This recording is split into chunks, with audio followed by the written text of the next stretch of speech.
So the topic for this week is philosophy of money. And I mean, this is really such a broad topic. I mean, there's lots to talk about. But for me, like what really comes to mind is just this idea of, how does money really affect us as a society and as individuals? When I was kind of researching this, I came about this book that's actually titled Philosophy of Money by George Simmel. It's a pretty good read. You guys should check it out. And he puts it as money is kind of this representation of an abstract. It's kind of a representation of us, and this idea of meaning, like what we put meaning in as a society, what we find most meaningful. So kind of the goal of money is to kind of get to the root of, well, what is the ultimate value in all things human? What do we find valuable, and why do we find it valuable? Mhm. And I mean, I think money is kind of at the center of that. So I'm curious, like, what do you guys think? Money is the center. I agree. Money, to me, it's an extension of our personal freedom. So as is, we all have the base human freedom, but say someone with a little money or none, there's a limit to said freedom almost, because money is opportunity for more freedom. Mm-hmm. But then those who obtain more and more money find that they have more and more freedom. And then sometimes they become so free that they don't know what to do, or that they become so free that they turn to things within freedom that normal people without money don't, because... So is it possible that money can actually be the opposite of freedom? What about someone that's an artist who really wants to express themselves and really wants to pursue a certain kind of goal, but they can't because money is kind of the ends and they need to kind of follow along the path that money follows. So it's like saying, if you as an artist want to kind of survive, you have to kind of, in a way, give up yourself for the money. Not only that, if I may, I feel like it isn't independence, or it isn't freedom, because then you become a prisoner to your desires, given the ease of access to the money and how quickly and instantly you can get gratitude, or you can be gratified for what it is that you want. It kind of becomes sort of like an addiction, sort of like a people like make fun of shopaholics, and how anytime they're depressed they want to kind of go and buy something because that makes them feel happy for a little bit. So I believe money sort of has this hypnotic way of making you a prisoner to your desires. So if anything, it is opposite to freedom, in the sense that if you don't have money, you prioritize yourself and you strategize yourself, and you're always looking for improvement. That, okay, if this didn't work, how do I get to that point without spending this much, or without doing so and so? An example would be myself as a college student. I always try and find ways not to be buying books. I would either be going to the library or whatever else I can get my hands on, just so I can keep up with the material or the coursework, just in case I don't feel like I need to be spending the money on the course book when I have X, Y, and Z other expenses to be taken care of, right? So to me, having limited money means more freedom, and having more money is more just you becoming a prisoner to your own desires and your own thoughts of what you think might make you happy. Just for a little bit after you purchased it, then it just gets discarded, or you just get bored of it and you're like, okay, what's next? So yeah, I agree, Isra, definitely. Like, it can kind of be seen as something that confines you in a way. But also I think it's not even necessarily just about freedom. It's kind of like it's a reflection of our kind of our condition as humans. Like for us, we kind of have this almost never ending desire. We're always so curious about what's next. We're always wanting more and more. And the way George Simmel put it is that we're always striving for, and we're always becoming. And so money, in a sense, is kind of like that. It's like we're always chasing money. Money's always kind of like we want more and more. So it's sort of this outward expression of something that's inward, like of our human condition. I love that, and I want to go off of the desires, because it's like more money. You have, like, I love the way you said it, where you have this instantaneous ability to fulfill your desires, whereas normal people are like forced to restrict or refrain from fulfilling desires that pop into their head all the time. But rather, when you have money, you then become knowledgeable that you can fulfill almost any desire that you choose. And so then, therefore, that they almost indulge in a lot of desires that normal people either it never comes across their mind because they don't have the time to think about such things that they have the ability to do. But when you have so much money, you have this freedom to think about whatever desire you want. And then whenever you've fulfilled so many desires, you're like, what else is there to fulfill? Well, I can do things that normal people don't do and get away with it, or, in my own privacy of my home, at Jeffrey Epstein, because you have said lots of money. And I think that's the root of the problem right there, is that it allows quick access to fulfilling your desires. And I love that you brought that up, because I think that's important. And you made a good point there to say that too. Like, I mean, what you were saying about like you're kind of exposed to different desires, and I think you're right. And I think to a certain point you kind of realize, well, if you're following just your desires, isn't it kind of never ending? You're just going to want to find new things once you get bored of what you have already found.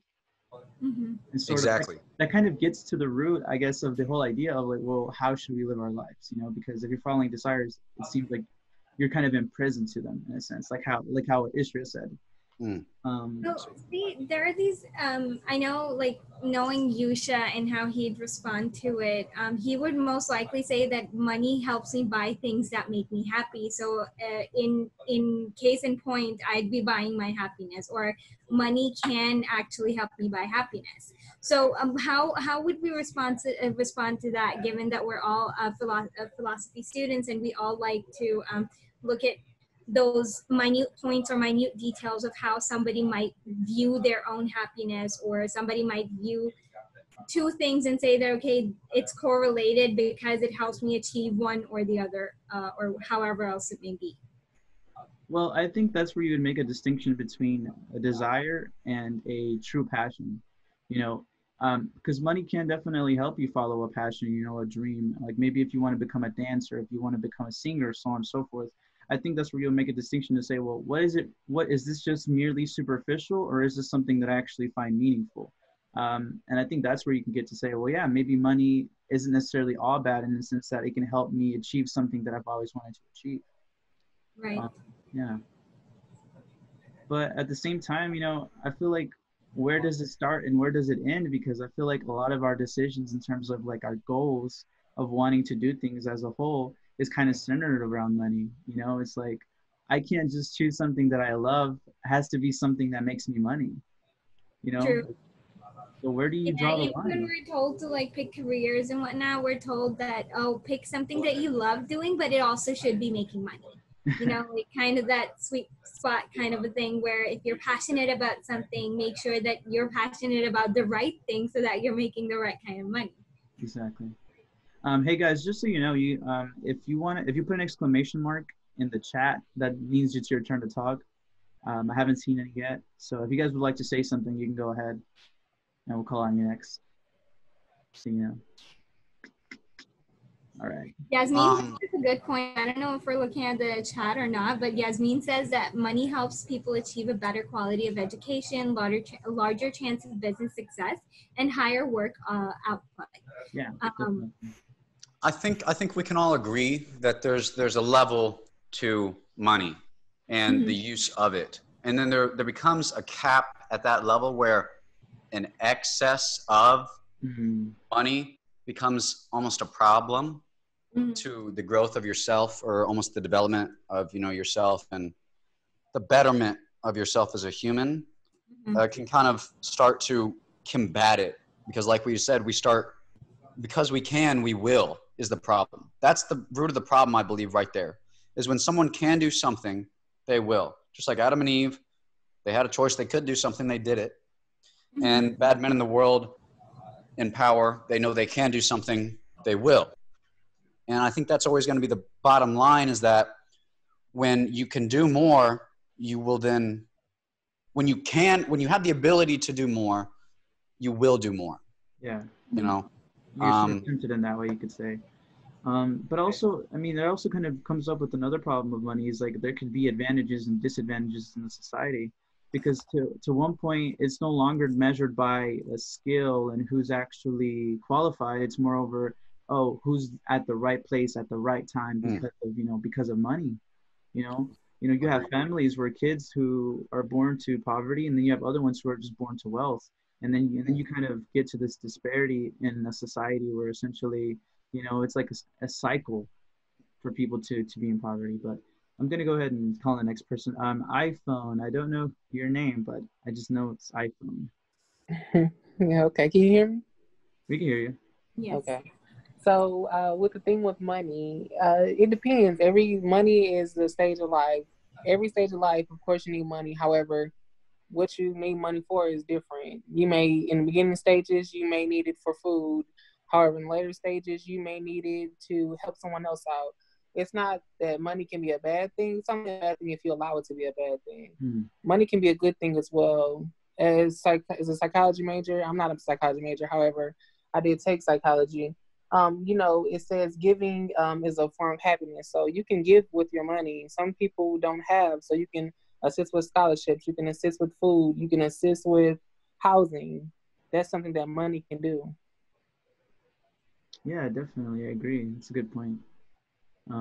Isra, you're next. So one question that came to my mind, or one observation that came to mind about money was that basically what money has been a very, very, very primitive form of motivation for humans and human society, societal development and whatever else it may be for ages. Like it's as old as human beings are, right? So I think we need to credit, pun intended, we need to give it a little bit more credit where we say that money is just a measure of happiness, or money can just help achieve certain things, because it's not. Or could it be said that, okay, money is a direct access of happiness, or money is a way to directly assess or basically access somebody else's happiness, so that you're motivating them in a way that, okay, you need to put in certain numbers of hours so that you're getting certain amount of money so that you can buy X, Y, and Z for yourself. Or you need to do this, this, and this for me, and that's when I give you so and so money so that you can do whatever else it is you want. Yeah, you're making a good point, and I think that's why it has a little less to do with maybe just idea of happiness, but more with value. It kind of, how George Simmel put it kind of has its importance kind of lies in the idea that it's a relation of man to the objects of his will, his power, and his importance. So it's not just this idea of happiness, but rather things that we find valuable. Rather, it's just superficial, or it's something that's actually beneficial or we're passionate about. And that's where you get to the idea of it kind of provides a social guideline as to what we all see as valuable. We all kind of deem to be valuable as a society, not necessarily just as individuals, even though both play a part. Fortuna, you're next. My stance on money is that I don't really deem it as valuable, mainly because the way I grew up, the way I was raised was kind of in poverty. So it's like I never knew what I was missing out on, and I was happy regardless of that fact. And as I grew up, it gave me a really weird view of money, in the sense that I didn't value it. I still don't value it because I know what it's like to not have money. And as a result, I don't care if there's an absence of it. And I think money at the bare minimum, or at the most, really gets you your basic necessities in life, and past that, that's not what's going to make you happy. What's going to make you happy is relationships you have with people, and money can certainly help out, but I don't think that should play as big a part of a life as it is currently, especially because there's certain, societal factors that don't allow people to prosper as much as they should. And don't allow them to, under capitalism, don't allow them to thrive, I guess. So I definitely think less weight should be placed on money. And I would even argue that it would be kind of fun to go back to more of a bartering system that we used to have, back in the olden days, because we assign value to money. It doesn't inherently have value. Well, Fortuna, just a quick response to that. Even though someone doesn't value money, don't they still have to have that within their mindset of what they want to do, even in terms of goals? I wouldn't even necessarily say you need the money. What was that? I'm sorry, you were muted, that's why. Oh yeah, yeah. I wouldn't even necessarily say you need money past the bare minimum, right? So no, and I don't think money should influence your future careers if that's what you're asking as well, like what you want to do in life. That's the thing though, is like what is an example of a career where you don't have to have it in mind? Well, every career is going to pay you, but I'm saying like if your passion is to become a chef, but being a chef pays like 10 an hour, that's a pretty sufficient amount of money. And then, you know, it kind of gets into like whether we should work higher than minimum wage and all that. Yeah. I think I can add something into it. Like I yes, like every job has some money associated because that's how society has kind of like defined it. But there are some jobs that kind of allows you to really don't use the money in order to like do all your stuff. That's been seen a lot. And sometimes you just have the connection, so you don't really depend on the money, and you're just still happy with other stuff. And I can work on more specific in that if I can remember the term for it. There is a term for it. For sure. Mm-hmm. Well, the reason I say that is because I think you do have to have it in mind in terms of a career, because then you kind of get to the question of what am I going to define as wealth and what am I going to find as prosperity? Because if I want to build a future and I want to build a family and I want to build things like that, money is something that has to be considered, because I have to worry about, well, how are they going to go to college? Where are we going to live? How am I going to provide for them? Then that's something, once again, it gets back to the idea of you have to consider money over the long haul, regardless.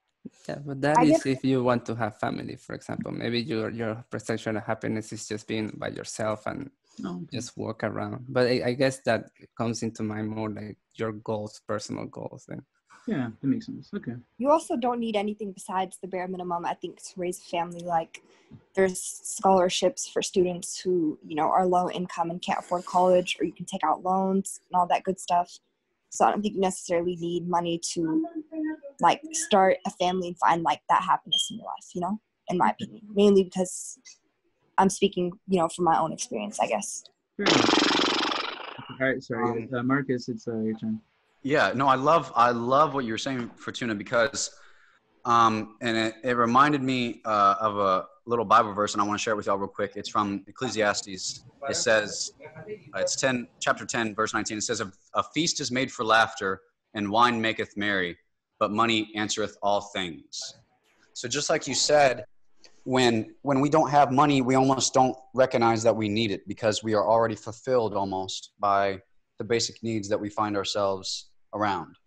But as you come into contact with more money, you understand that it solves all things. And as we've seen examples of again and again, men or women with massive power and money seem to have an answer to every problem ever thrown at them simply because the money is available to them. And I want us to think, when we talk about money, I want us to go above the step of just, you know, basic incomes and being able to buy this and that, you know, electricity bill, groceries. I want us to think big money, because that's also what money is.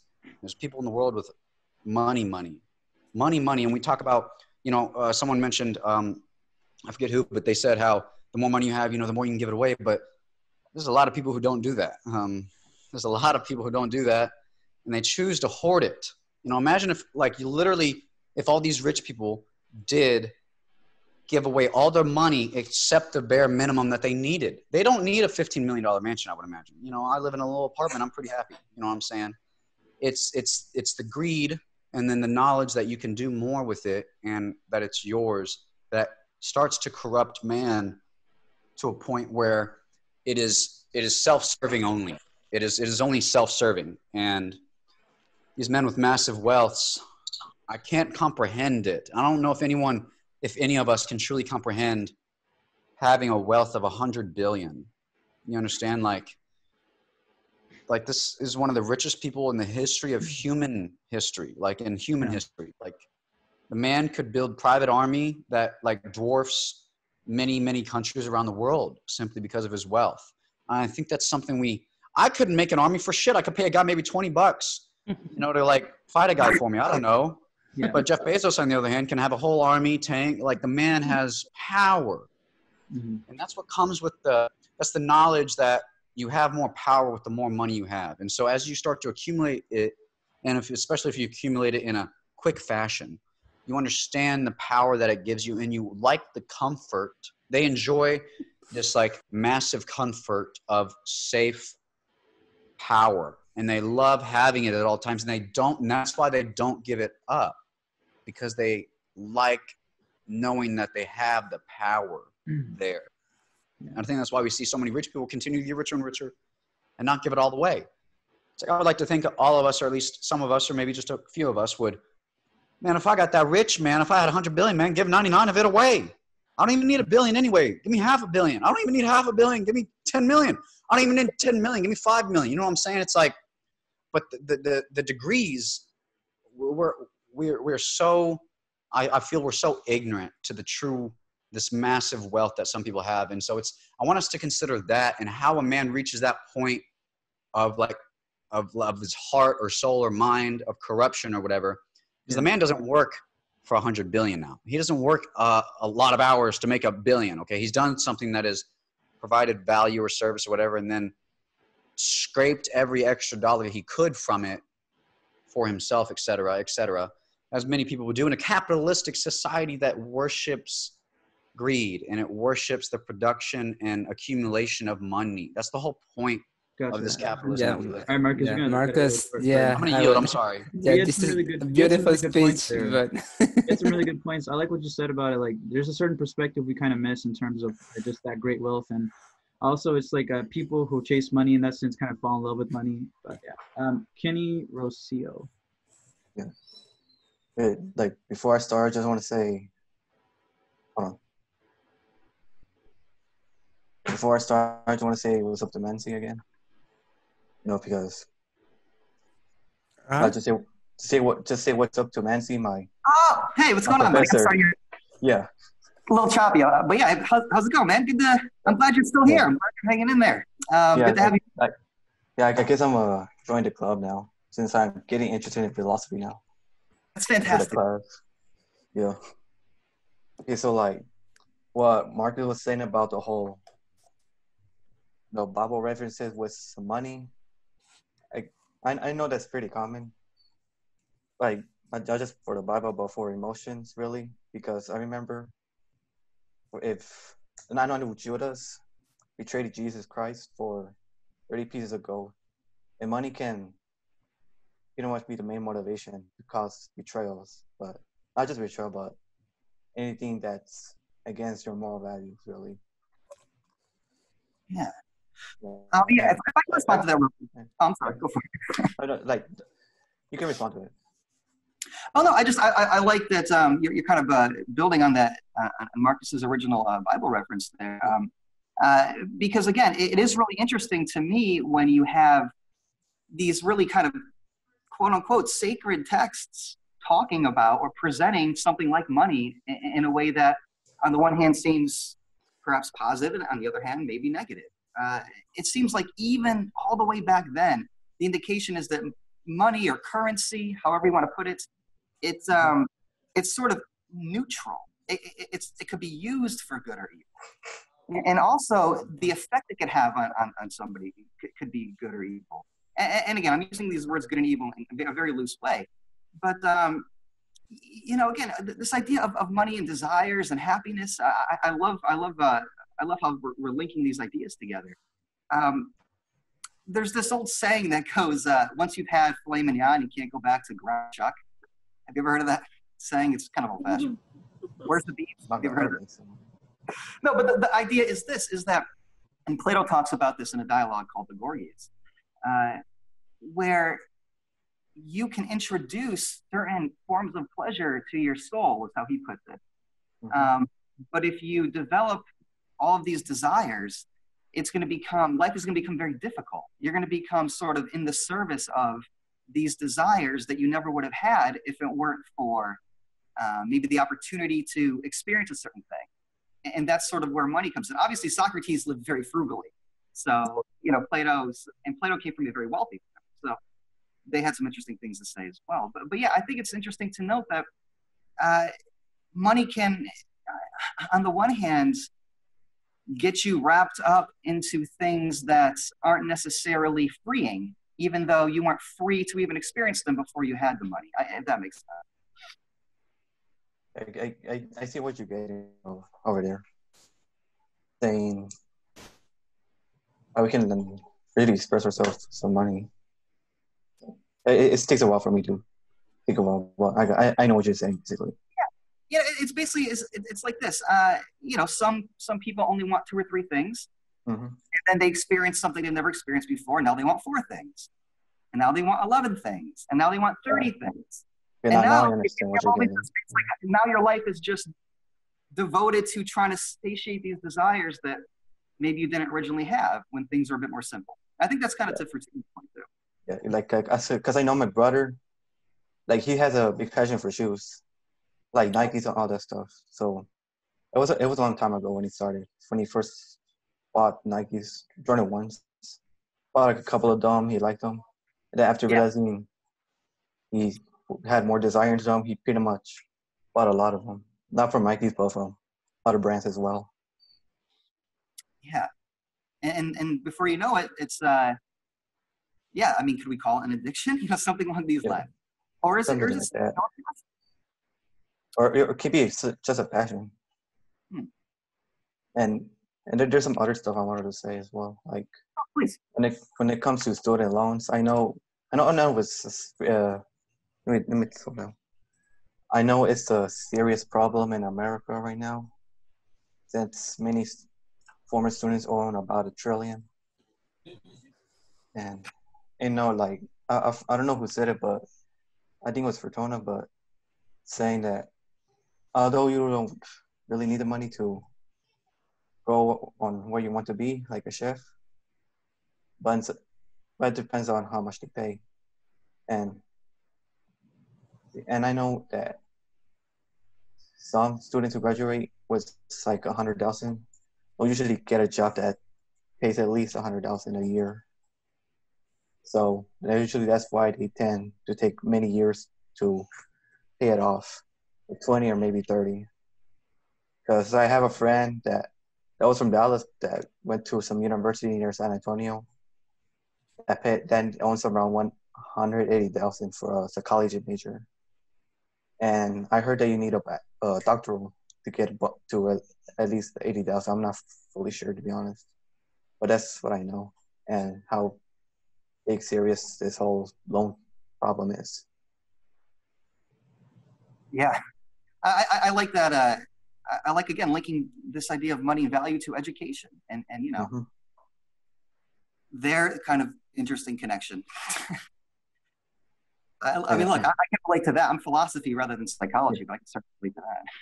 Yeah, I understand. And there's one more thing.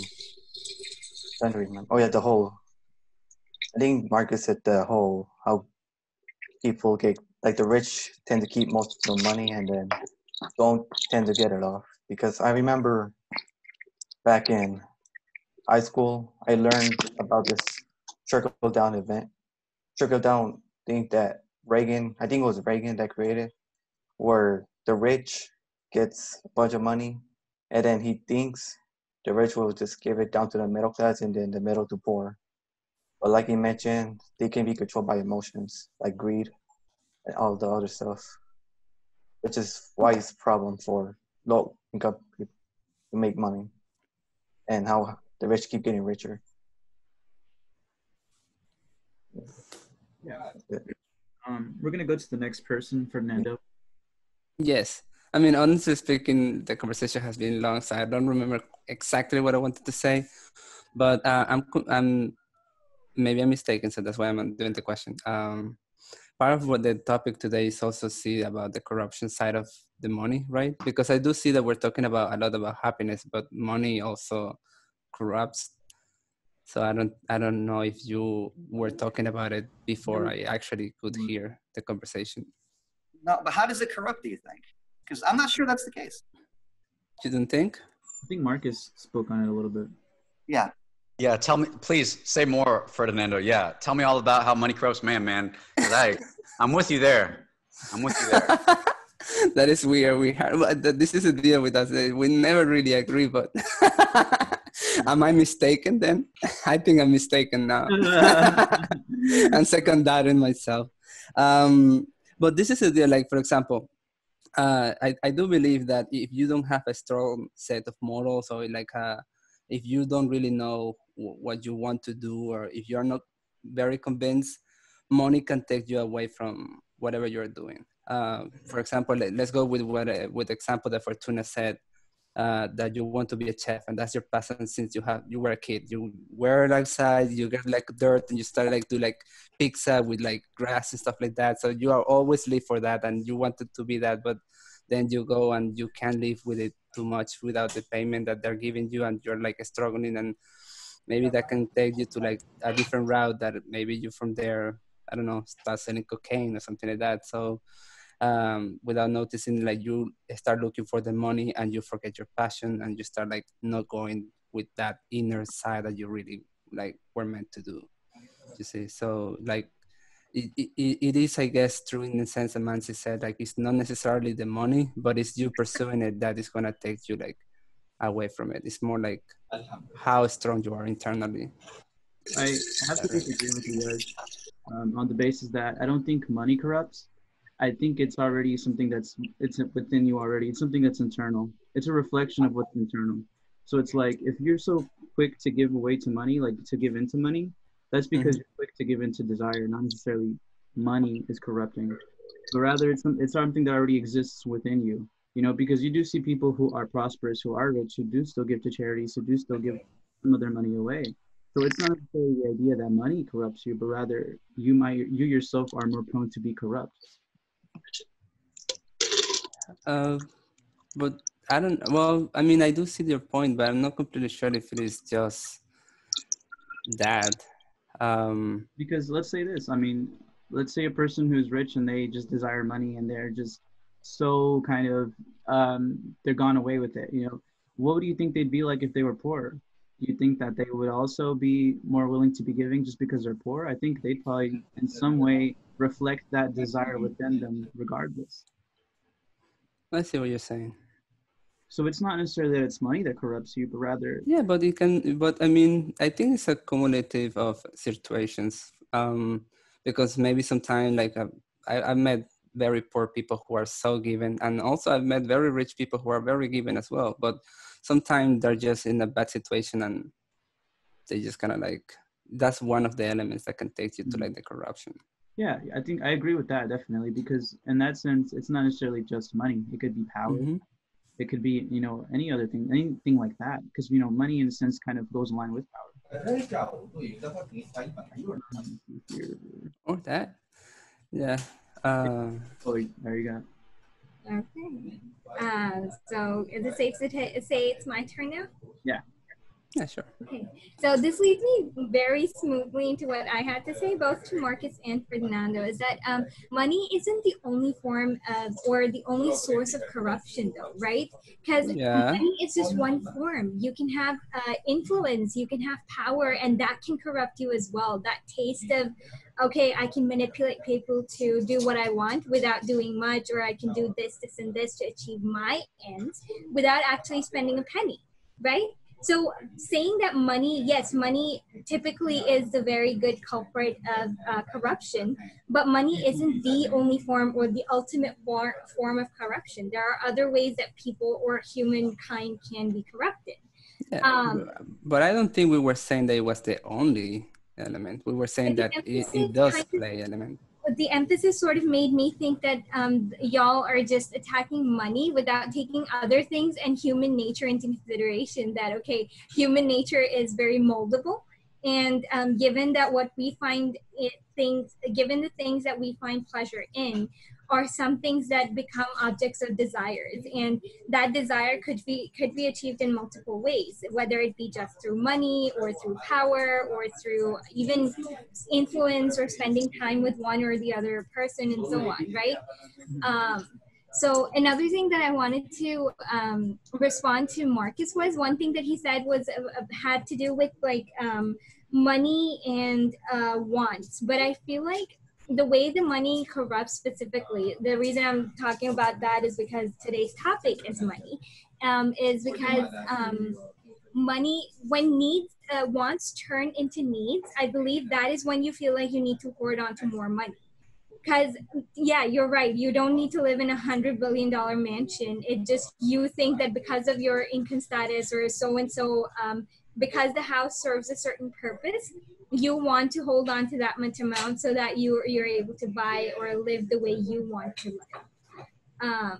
One more question basically that I had, like a couple questions that came up, was that money may not be the only form of currency. This is something that Olivia said. She said that the thing that she does for a living doesn't pay very well, but the only reason she does that is because it gives her gratitude, or it helps her live with satisfaction. Mm-hmm.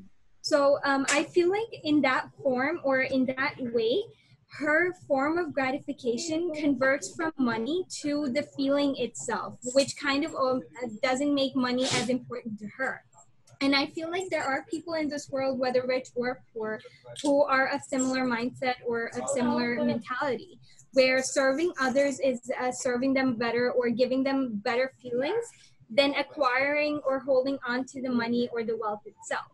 And that then they become into foundations, and they're like, no, the more people I can serve, or I believe Warren Buffett is the one who said this, what Marcus quoted, the more money I have, the more I can give, kind of a thing.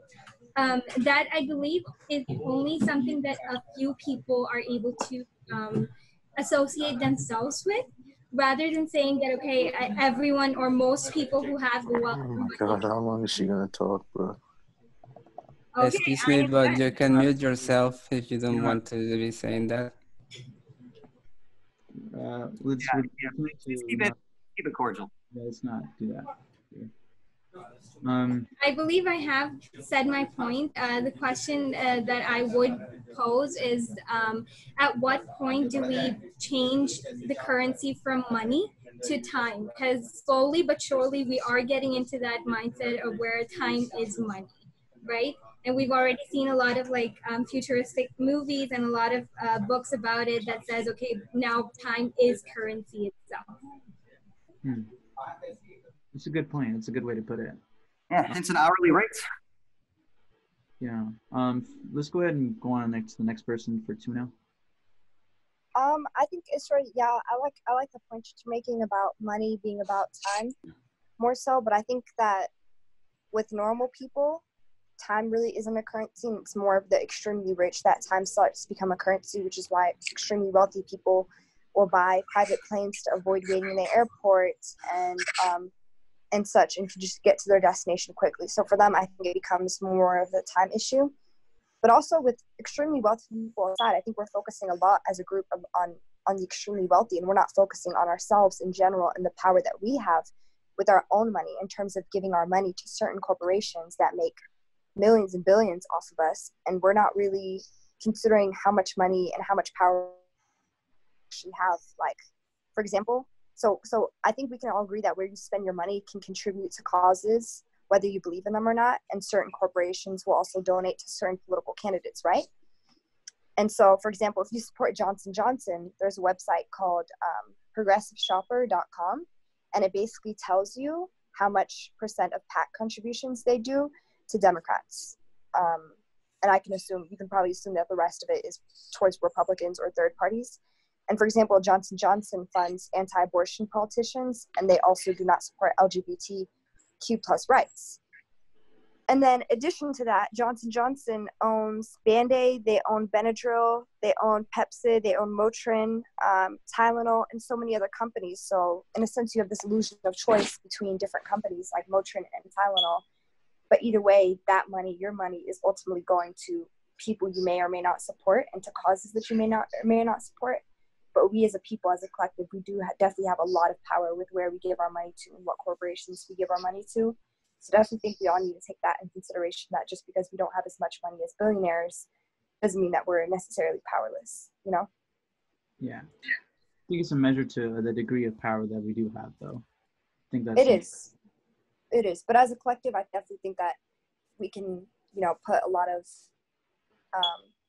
we need to put more stock into where we might spend our money and what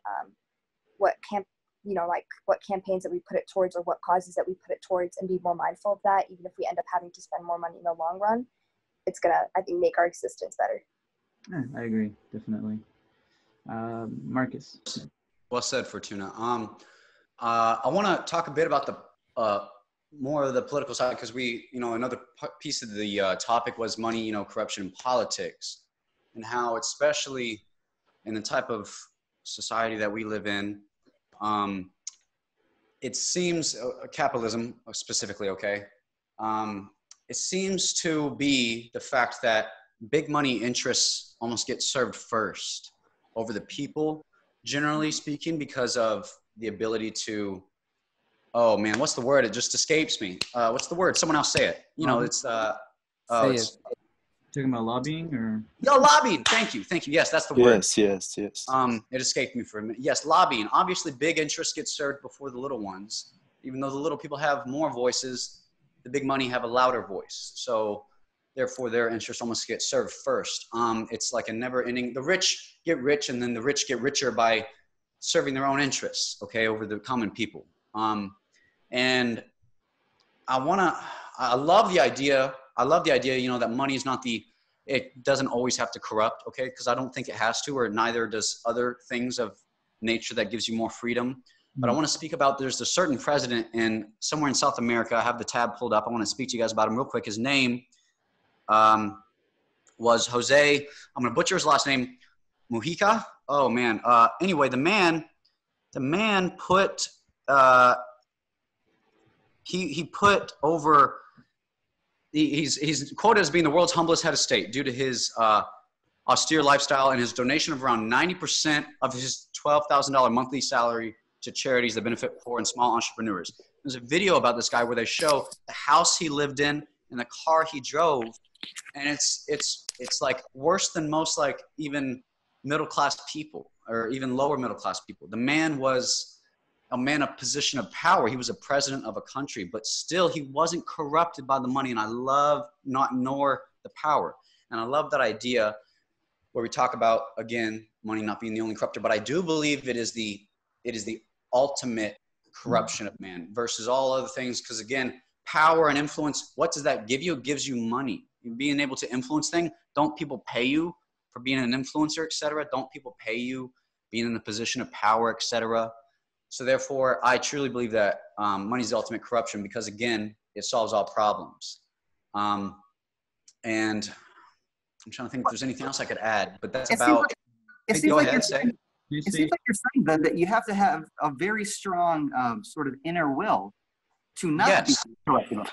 Yes, before you reach a certain amount of power and money, I believe if you don't have a certain set standard for yourself of inner peace, I would like to say, inner peace with yourself. Oh my God, bro, how long is this gonna go? Jonathan, if you don't want to be here, you can always just leave, Jonathan. 3 minutes, bro. You're more than welcome to do that. Those comments.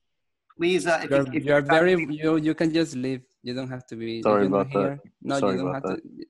No, I don't know. Did you have something to say? It's taken so long. You want to respond? I mean, if this is so boring, you can always leave. That's perfect. Okay. Fine. No, I just got carried away. We only have 2 other people on the queue. That's it. That's why we still got 12 minutes to go. For the man, the word boring. Nobody's saying that. What? Nothing. I was joking. Okay. I guess what I feel like I am repeating myself to a point though, because I truly do believe everything I said, but I don't. If anyone has anything to add to what I've said, please, or rebuttal to it, I would love to say something else or argue against it. Go ahead. This man thinks he's Matthew McConaughey 2.0. Bro, I'm about to kick you out, dude. I don't. Yeah, who thinks I'm Matthew McConaughey? I can't. Bye. All right, I'm sorry, guys. I did kind of. What was that? I don't know, man. I don't know. That was weird. But let's get over it. Did he think I was Matthew McConaughey? I'm honored that he thought I was Matthew McConaughey, actually. I take that as a compliment. All right. Who's next? Oh, nice. I think Orlando wanted to say something. Yeah. When I would do. Kind of want to add to something you were saying, Marcus. I think it is, in a sense, the ultimate kind of temptation, just because it's kind of the direct connector to your desires.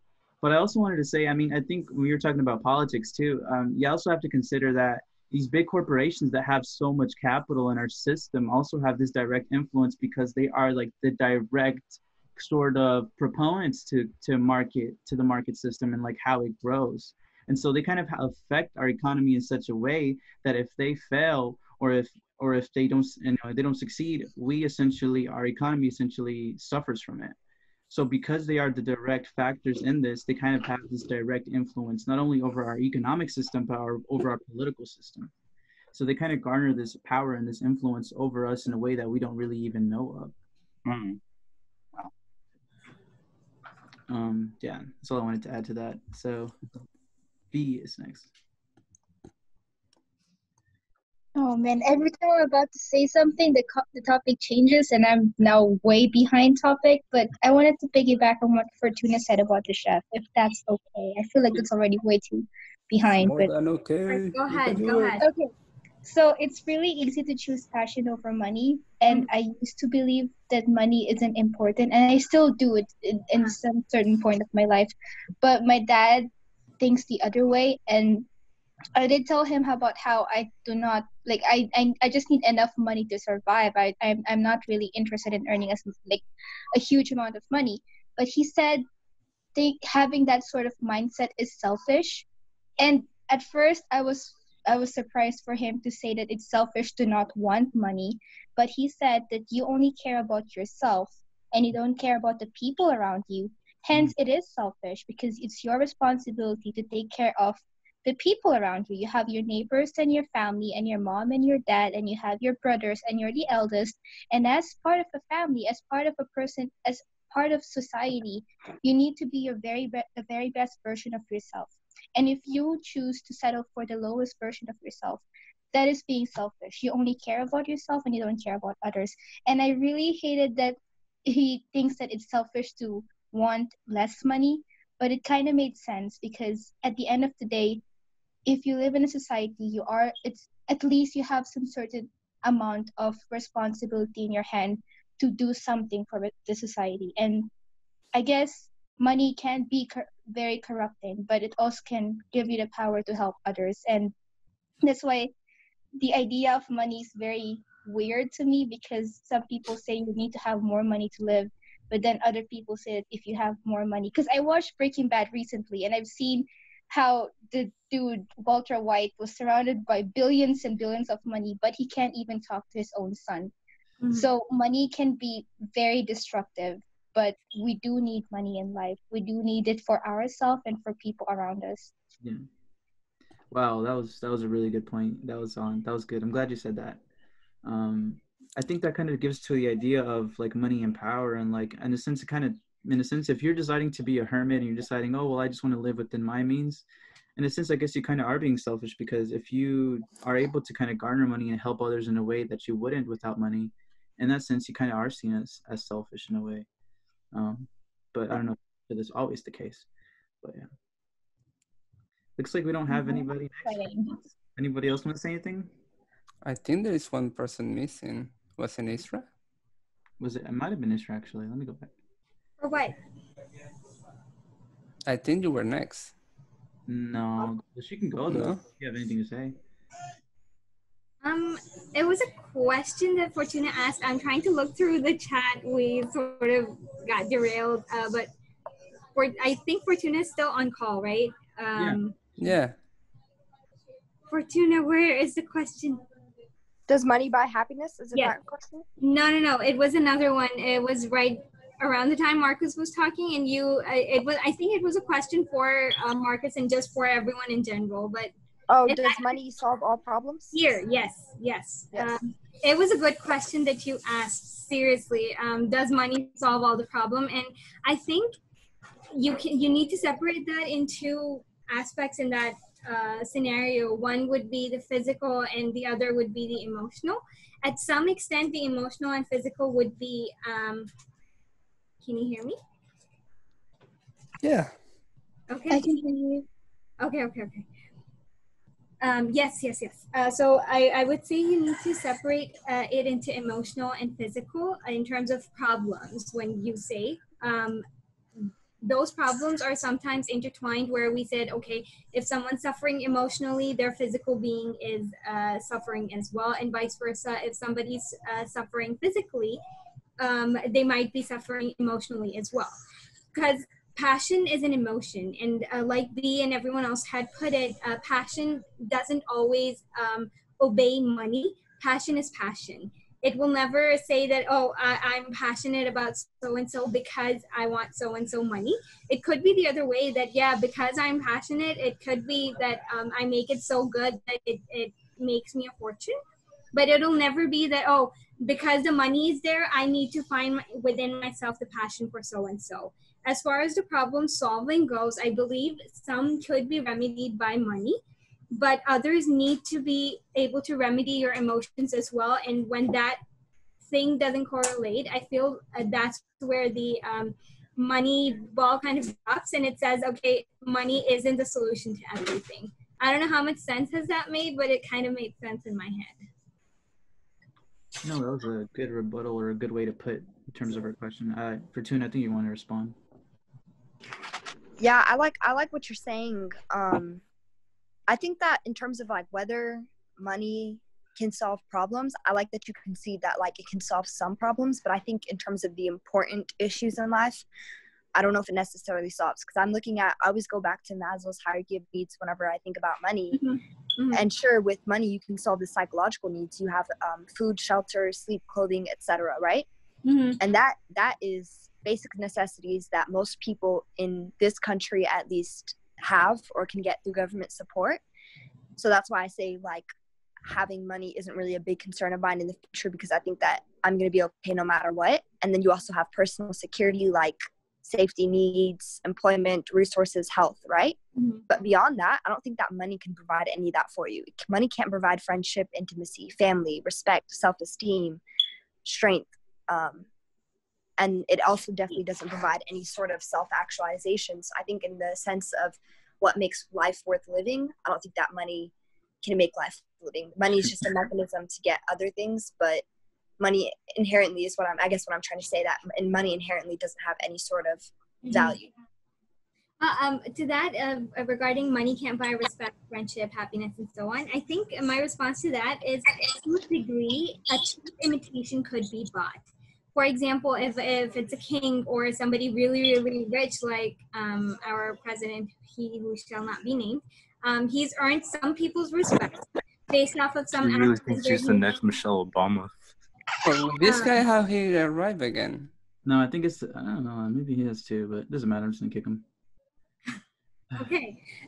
Basically, what the point that I'm trying to make is that I feel like to an extent, as humanity just keeps getting caught up into this capitalistic environment, we are losing the sense of what's real and what's not, in terms of like cheap imitation of respect, or a cheap imitation of what it means to love someone, or what it means to actually be friends with someone, without hoping that, oh, so-and-so is so rich, I'm friends with the rich guy, he can help me out of my so-and-so financial problem, right? So I feel like to a degree, as we're getting more capitalistic, we're losing touch with that aspect of ourselves where we say what's real and what isn't when it comes to things that influence our decisions, whether it's like to respect someone, or to love someone, or to make friends with someone, and so on. Yeah, and I just to piggyback on that, I think, we could say that money can help you provide yourself with opportunities to do things like build self-esteem. You can pay for an acting class or something like that. You can pay to take like a workshop, and then you make friends with people from that place, stuff like that. So it seems like, money could be used in such a way to provide you with those things that Maslow would praise as, I guess one qualification to make is that money can provide some of those things, but you don't necessarily need money to have any of those things, right? Okay. So you can still be a poor person. I think we can agree on that, whether we disagree or not, that money can provide self-actualization. I think we can agree that you don't need money to do that at the same time, which kind of, to me, makes money not as useful anymore. Interesting. I think to some degree it can contribute in terms of that, though, because you could say that you don't need money, but then if you don't have money, then where are you going to go to socialize? Most places that you go to socialize are places where money is involved, to some degree or to some extent. Hey, philosophy club, we don't need money for this. This is free. It's all in the house. It's on me, guys. But I kind of have to disagree with a point you're making, because I feel like that assumes that people essentially place their importance in the internal. There can be, whether you disagree or not, there can be people that are superficial to say, well, I don't need to think about it at all. I just want everything. I just want stuff.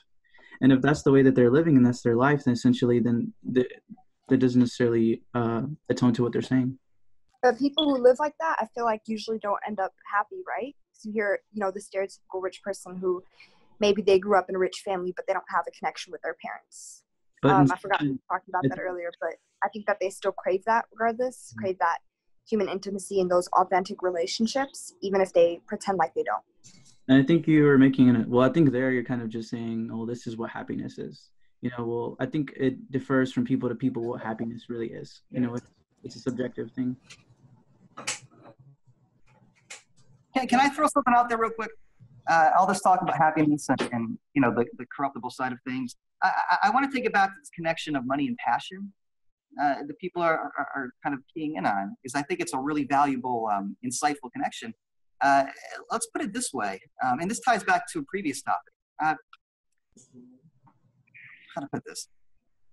Somebody said earlier, I believe it might have been Evis Rudd, that money, or I think everybody actually kind of said this at some point, that money is a very big motivator for people.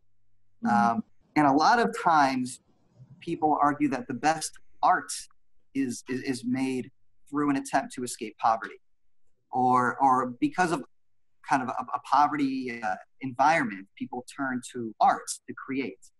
And then people become very wealthy and they have all of their financial dreams met. Sometimes people argue that the art suffers. Other times people will say, well, no, look what this artist did with nothing. Now this artist has $100 million. Now the sky's the limit. And so I wonder, I mean, does it go back to Orlando's point where it's kind of based upon the individual? Why the individual wants certain things. And then to the larger political point, if you're raised in a sort of, capitalist, quasi-democratic society, it may be such that you feel as though for where you're living, money is necessary for anything. So even if you don't want to pursue it, you have to learn to value it. And so when you begin to create arts, and then maybe when you get money that you didn't have, new money or what have you, maybe whether or not it corrupts you is already sort of been decided by how you responded to it in the first place, I suppose. Yeah, definitely. Wow, good way to put it. I would say to Orlando's point that money is definitely, not money. Happiness is objective. Happiness is objective, because I think at the end of the day, psychologically speaking, we crave those relationships aside from people who have maybe mental illnesses, like a psychopath, for instance, who doesn't care for a human connection. But aside from that, I think that the avenues of which we, strive for this self-actualization, for this intimacy, can be different for people. Like some people prefer making friends, while other people prefer romance. The avenues that we reach it can be different and subjective. But I think ultimately we all kind of want the same things out of life. And like lying on your deathbed, you're not going to be thinking about how much money you made and how much power you had, but rather you're going to be thinking about the good aspects of your life and what made you happy. And I think that's why this discussion of money isn't as I don't know what the right word for it is. I want to go back to that, because I think we have to make a distinction there now between happiness then and fulfillment.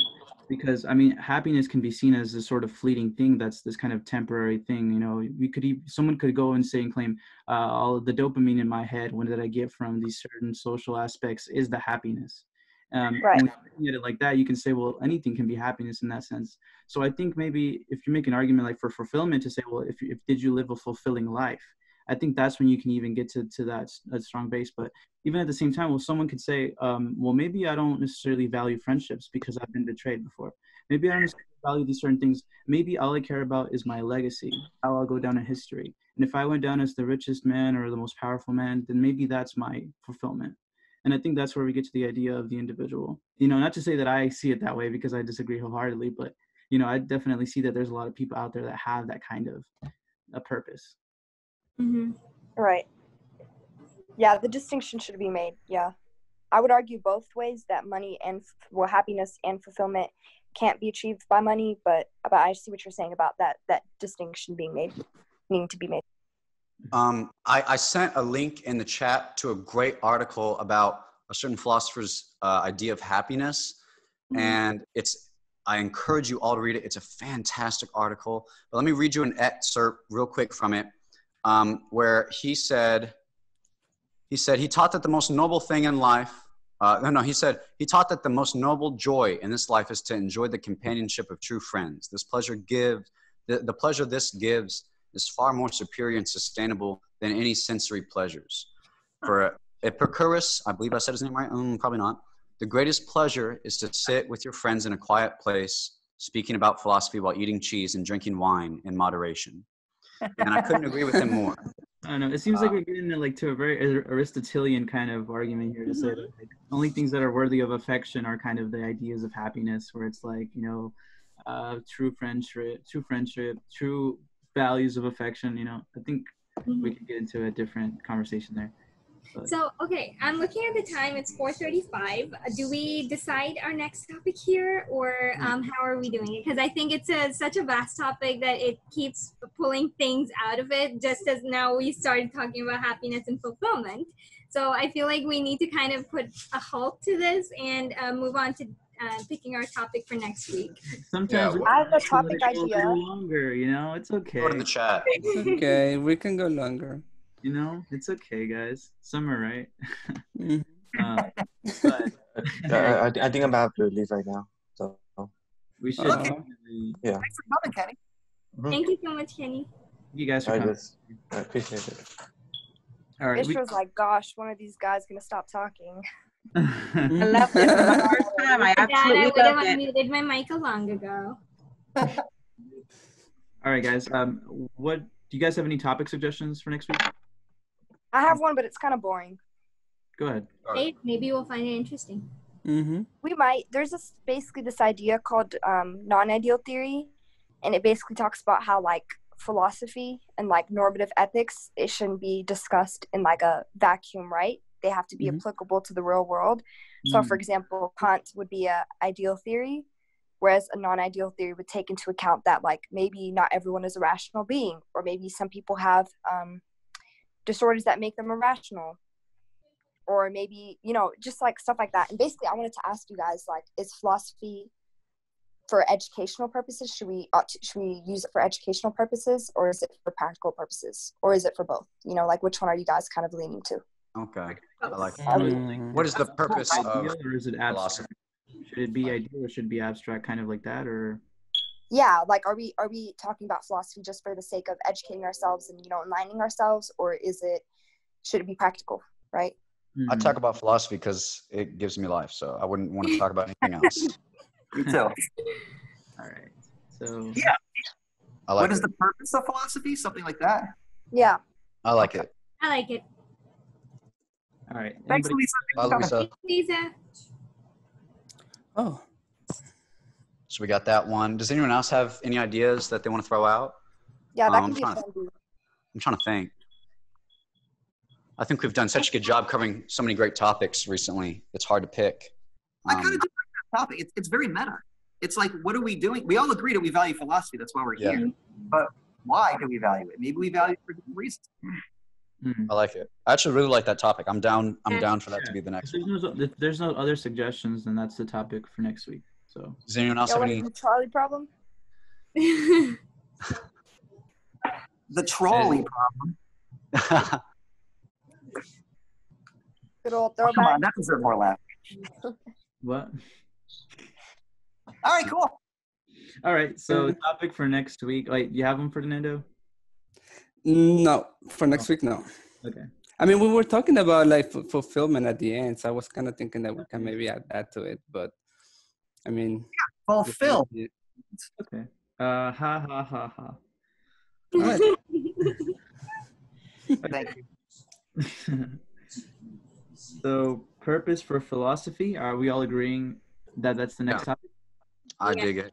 Okay. Why do we do what we do? We could weave in Fernando's idea here. I mean, is philosophy fulfilling? Is it self-actual? Look, that can be another topic. We could do like fulfillment versus happiness. That's true. Yeah. We could do that like next week, or we can vote on it. What do you guys want to do? I think we're probably going to end up getting into fulfillment with this topic anyway. So Yeah. I know I'm going to want to talk about fulfillment because this fulfills me. There's nothing else I'd rather do. Everyone goes, how are you going to make money? Shut up. Okay. Maybe I just like talking. Okay. Maybe I just like reading. You do. All right. I'll find a way to make money. Calm down. They said the same thing to me, Marcus, and it only took me to the age of 35 to get my first full-time job. Don't let me stop you. All right. That story how you got your job is hilarious. Man, Yeah. Oh my god. tell the story. I've never heard the story. Wait, for real? At the age of 35? Come on, No, man. what- I what's love the story. Remember you told me? Like how you got your job that guy was like insane or something? I don't remember. You don't remember? I do remember, well, no, listen, now we're going to bleed into the topic. Oh, wow.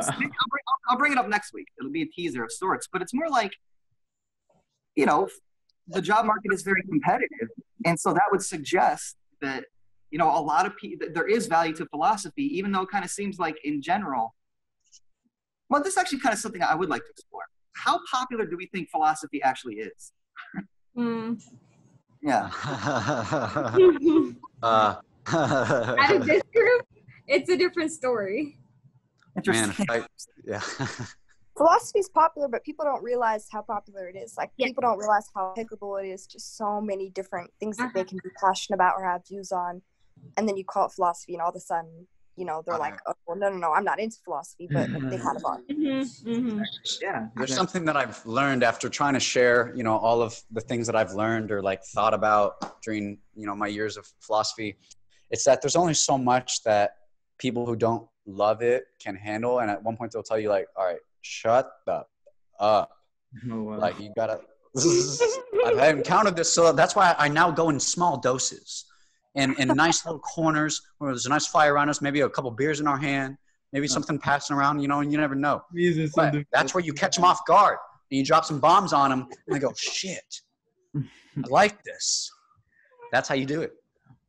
I mean, Like, I question life, but some people they don't like to read or they don't like to get into it as much. So, yeah. Some people believe that whatever information they have or whatever information they stole from wherever is the ultimate reality or is the truth. Because I have had conversations with people where they have no real references of any philosophers. They don't have any actual information that they can kind of, do a proper rebuttal. All they want to do is just talk and just argue that, oh, okay, if this isn't it, then how do you explain this? Oh, okay, then what do you do with this? And I'm like, okay, bro, you and I aren't talking, we're throwing hands. Like at this point, that's what I do. Okay. Oh, I know what you mean. This is being There's something about philosophy that you talk with like a clay mind. The whole purpose of speaking is so the other words spoken mold the very thoughts that made you speak in the first place. At least that's how I like to look at it. That's the whole Rudy, I purpose can of it. see you moving. So if you're pretending to get frozen, you're not doing a good job. I see you Turn off breathing. me. I see you moving. Who is moving? look. Ferdinando and Nikki have been at it the whole time. I'm just, like, laughing. Like, I didn't think anyone noticed. I'm so sorry. I just didn't say anything. I was like, look at them. I gotta scroll with the phone. I told him I dared him to do a dab for a whole minute till someone noticed, but nobody noticed. Oh man. It's fun, so it's cool. All right. Does anyone have anything else to add? I've loved this conversation despite its hindrances, but Yeah, I thought it was a great conversation. I really appreciate it. Because look, what is money? I mean, that could have gone either way, but it was pretty good. I enjoyed it a lot. And yeah, Orlando, quoting Zimmel in the beginning. I haven't heard the name Zimmel in years. But yeah, he's a great read. Yeah, that book was... You repeat the quote again. Repeat it again then. There's a lot of quotes. I'll just send you the link, guys. Okay, do Can it. you send it on the group chat so I can follow it up too? Give me one. second. I gotta pull it up. You? Yeah. I know I get stuck in hating money, guys, and that I probably sound repetitive after a minute. That's why I got compared to Matthew McConaughey, but it's like, I don't like money. I mean, I like it, but it's like, chill. I don't like money.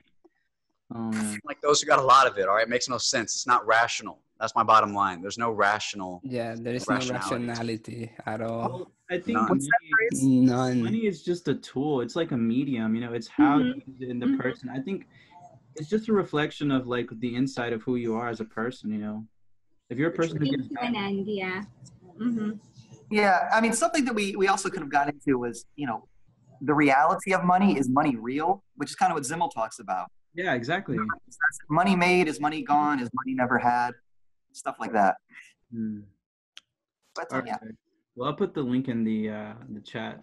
Excellent. I'm gonna click it right now. Good stuff. A few seconds. All right. Well, I'm gonna call it a meeting, you guys.